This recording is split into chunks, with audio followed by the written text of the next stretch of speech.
Hai, Assalamualaikum. So hari ni kita nak share 3 resipi tau. Kita nak share marinade kambing Morocco, country style saute potato, and kita punya salsa. This is a lamb shoulder. Kita slice dia lebih kurang dalam setengah cm, alright. Dan saya tabur bawang putih atas dia. Cuma saya taburkan mix herb, fokus je Saya taburkan mix herb, oregano, thyme, bay leaf, right. Kemudian saya masukkan paprika powder. Bagi dia pedas sikit.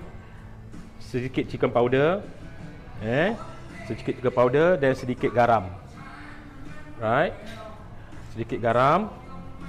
Dan kita letakkan minyak zaitun sini bukan dia So tabur dia minyak zaitun dia.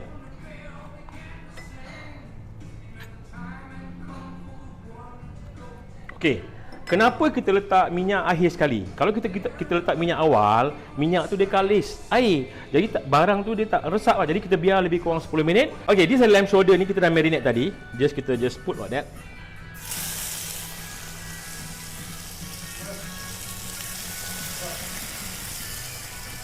Jadi bila kita masak lamb, the most important kena masak. Dia tak ada medium, tak ada well done Alright. Nak tambahkan aroma, kita masukkan butter.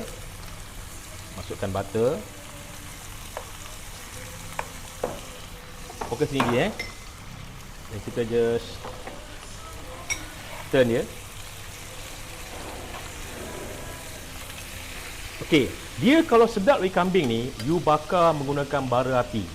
You make it classic style. Classic style tu garam bukit, mixed herb and garlic.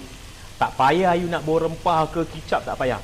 Sebab kalau you nak rasa the real lamb punya flavor. Kalau di belah-belah Azerbaijan, saya pergi baru-baru ni, dia orang punya basic dia garam bukit, alright, and mixed herb sikit, some chili sikit, that's all. Dia bakar atas kayu api. Dia punya rasa lah bamba Chicago Milano. Okey ni Tengok ni. This like this, very juicy.